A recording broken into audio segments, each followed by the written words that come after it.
Assalamualaikum warahmatullahi wabarakatuh. Perkenalkan, nama saya Hafiz Nurdin Al-Jauzi dengan NIM 20137 akan mempresentasikan pengantar manajemen chapter 16 tentang komunikasi manajerial. Pembahasannya yaitu yang pertama, proses komunikasi manajerial. Yang kedua, jenis komunikasi dalam organisasi. Yang ketiga, faktor yang mempengaruhi komunikasi dan peran manajer. Yang keempat, komunikasi manajerial dan reputasi perusahaan. Yang kelima, saluran utama komunikasi manajemen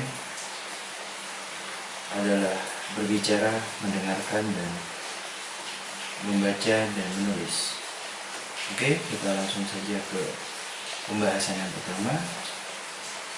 Proses komunikasi manajerial.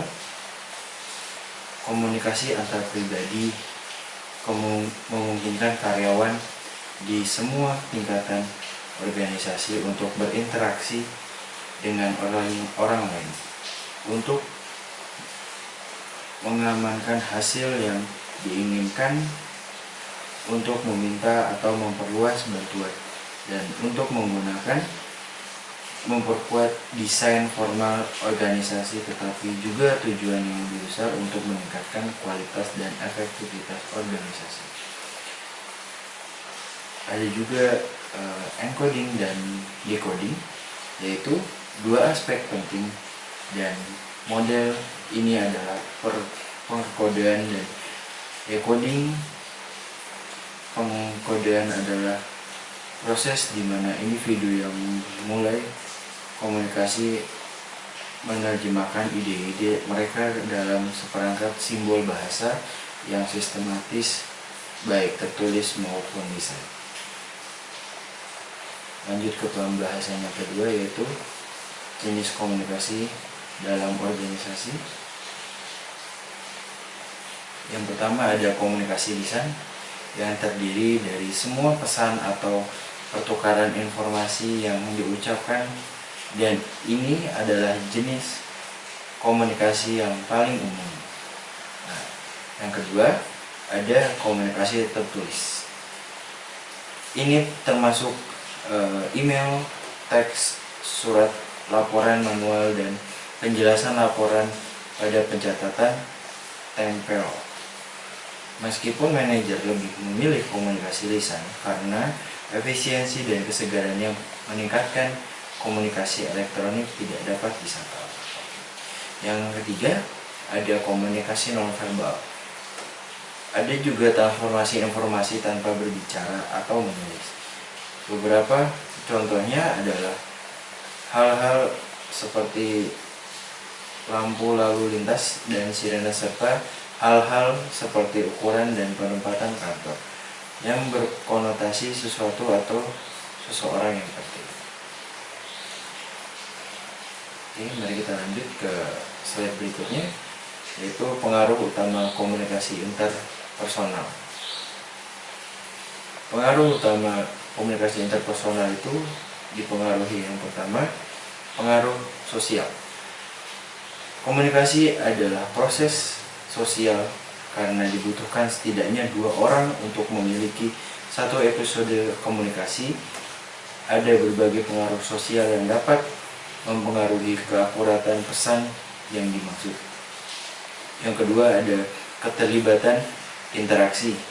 Keterlibatan interaksi adalah efektivitas komunikasi dapat dipengaruhi oleh sejauh mana salah satu atau kedua belah pihak terlibat dalam percakapan. Perhatian ini disebut perhatian interaksi atau keterlibatan interaksi. Yang ketiga ada persepsi.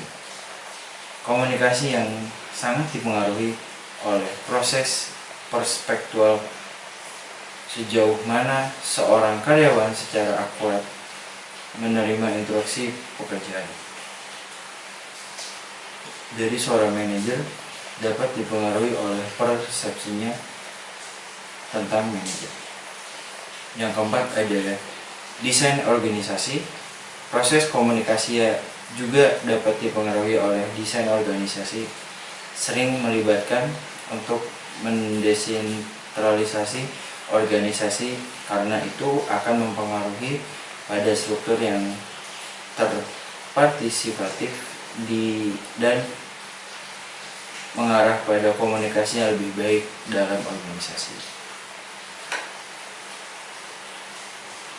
Selanjutnya yaitu faktor yang mempengaruhi komunikasi dan peran manajer.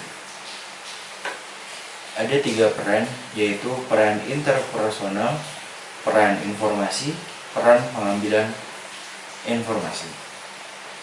Kita yang pertama yaitu peran interpersonal. Manajer diharuskan untuk berinteraksi dengan banyak orang selama seminggu kerja. Melakukan wawancara, perekrutan, dan kinerja dalam membentuk aliansi, persahabatan, dan hubungan pribadi dengan banyak orang lainnya. Yang kedua ada peran informasi, yaitu manajer diminta untuk mengumpulkan, menyusun, menganalisis, menyimpan, dan menyebarkan berbagai jenis informasi. Dengan demikian, mereka menjadi pusat sumber informasi, seringkali menyimpan sejumlah besar informasi di kepala mereka sendiri. Yang ketiga yaitu peran pengambilan informasi. Pada akhirnya manajer bertanggung jawab untuk membuat keputusan atas nama organisasi dan pemangku kepentingan yang berkepentingan di dalamnya. Selanjutnya ada komunikasi manajerial dan reputasi perusahaan. Komunikasi manajemen adalah disiplin utama dalam studi komunikasi dan reputasi perusahaan. Pemahaman tentang bahasa dan kekuatan yang melekat padanya dikombinasikan dengan keterampilan untuk berbicara, menulis, mendengarkan, dan membentuk hubungan antar pribadi akan menentukan apakah perusahaan berhasil atau gagal, dan apakah mereka dihargai atau dihukum atas reputasi mereka. Yang terakhir yaitu saluran utama komunikasi manajemen. Yang pertama ada percakapan pribadi. Percakapan pribadi semakin banyak manajer yang menemukan bahwa informasi disebarkan secara lisan, seringkali dengan tetap muka di kantor atau di lorong ruangan, tempat parkir, dan secara harfiah lusinan tempat lainnya. Sejumlah besar informasi dipertukarkan, divalidasi, dikonfirmasi, dan diteruskan bolak-balik dalam keadaan yang sangat informal. Yang kedua ada percakapan telepon. Para manajer menghabiskan banyak waktu di telepon akhir-akhir ini. Anehnya, jumlah waktu per panggilan telepon menurun, tetapi jumlah panggilan per hari meningkat. Dengan ketersediaan layanan telepon seluler dan satelit yang hampir universal, sangat sedikit orang yang berada di luar. Jangkauan kantor untuk waktu yang lama, keputusan untuk mematikan telepon seluler pada kenyataannya sekarang dianggap sebagai keputusan yang berpihak pada work-life balance. Yang terakhir ada video telekonferensi.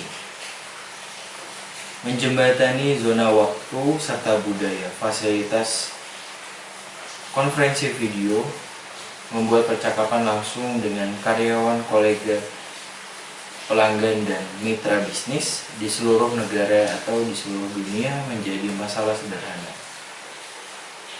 Menggunakan video konferensi desktop untuk melakukan segalanya, mulai dari rapat staf hingga pelatihan teknis, itu menjadi hal yang biasa untuk tahun ini. Ya, mungkin cukup sekian dari saya. Mungkin hanya itu yang bisa saya sampaikan. Wassalamualaikum warahmatullahi wabarakatuh.